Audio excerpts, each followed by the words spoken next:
Hey guys, this is the Wiggle Man, and this is my first ever 3D print.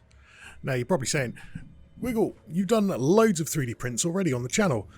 This was the first one I ever did, about 2 years ago, and today we're going to repaint it. For those of you that aren't in the know, this is a bust of the Plaguebearer, a servant of Nurgle from Warhammer. It's a beautiful bust. I'm going to put a link for the STL in the comments down below, so don't forget to go check it out. This video is not sponsored at all. I just think this is one of the best sculpts that I've ever painted. So starting off the paint job, I gave the model a black primer using a rattle can, and then I simply just dry brushed white over the top of it, going from grey to white. And currently we're now applying a coat of green contrast paint all over it. Army paint to speed paint, contrast paint, I'm not quite sure what the official term is. I just find them interchangeable with each other. Thanks also to all my new subscribers that we've received from the last video. Fantastic performance on that video. And it just goes to show that if I ask you to subscribe, people subscribe, and that's really nice, and it does mean a lot to me. So please, if you're new here or you've seen my videos before and they keep popping up in your feed, might be worth subscribing. Support me. Fantastic.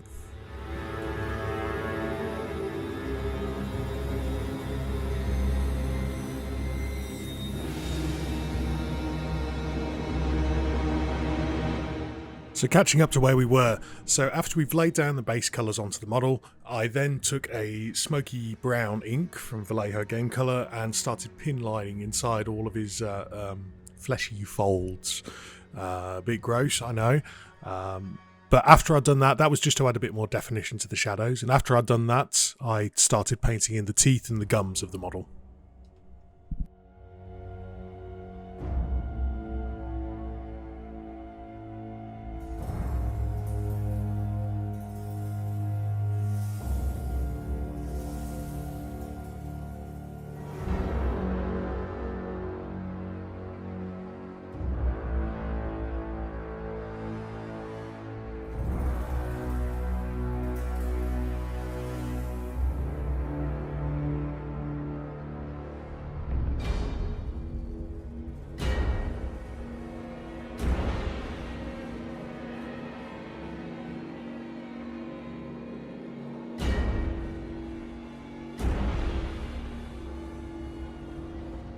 To create the look of an almost bloodshot eye, I took the Army Painter Blood Red Contrast Speed Paint Majigga, and I mixed that with a couple of drops of Vallejo Glaze Medium, and that just gave me a nice transparent layer that just darkened down the white on the eye as it was.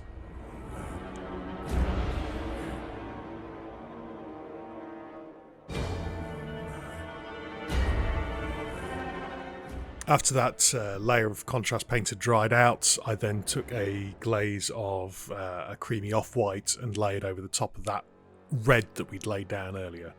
Ironically, I think Father Nurgle was paying attention to me during this project because I got a very nasty eye infection pretty much around the same time I was doing this.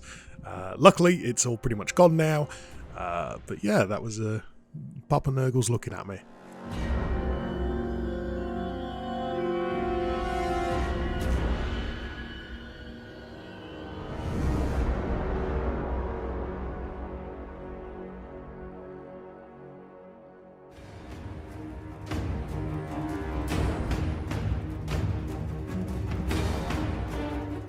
One of the biggest changes I was doing with this project versus the original that you saw at the start was that I didn't want to use an airbrush at all throughout the whole process. Whereas the Plaguebearer that you saw at the start, a lot of that work was done with an airbrush. This was all done with brushwork, dry brushing, contrast paints, just trying to broaden out my confidence using not an airbrush, because I know not everyone can afford one. One of the downsides of that being is that I feel like the one place I did let myself down on this project was with the horn. I actually really liked this brown that I'd laid down as an initial layer, but I feel like I went a bit too extreme with the highlights on the horn and lost kind of that mucky, dirty look. Honestly, I feel like I could have left it as it was and just played with it there, adding some highlights, adding some chips into the horn, and I think it would look great as is now.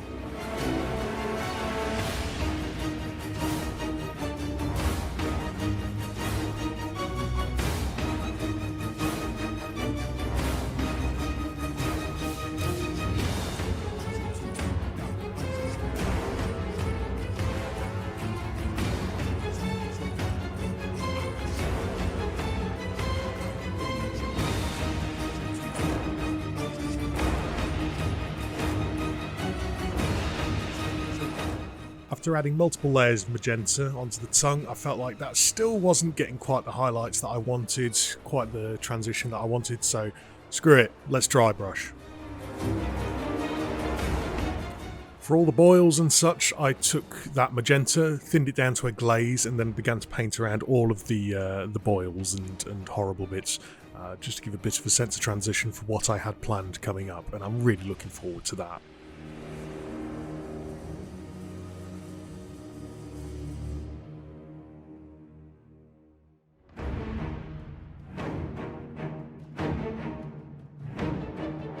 So to paint the boils, I first off base coated them up with a very neutral kind of white, very light grey, and I was going to work with contrast paints throughout most of it.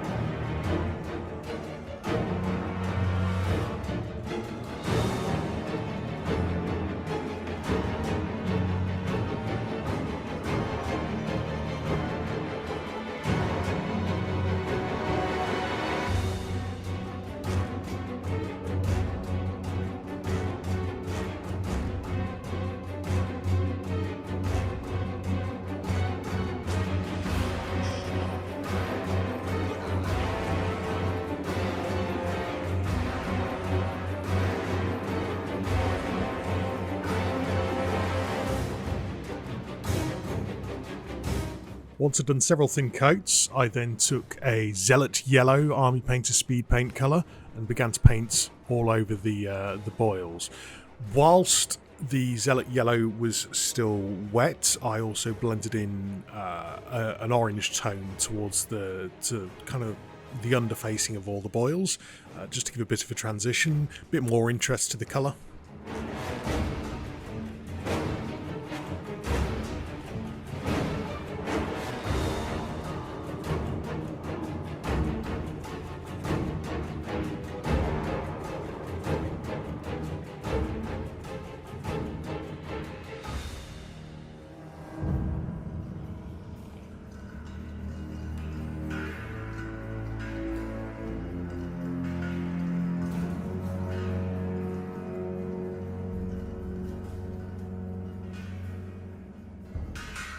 And then finally, to add that bit of pizzazz, bit more colour to the boils, as if saying pizzazz to boils is something I thought I'd say today. I took a blood red speed paint and added that at the very bottom of each of them, and that just gave them a bit more of an interesting transition.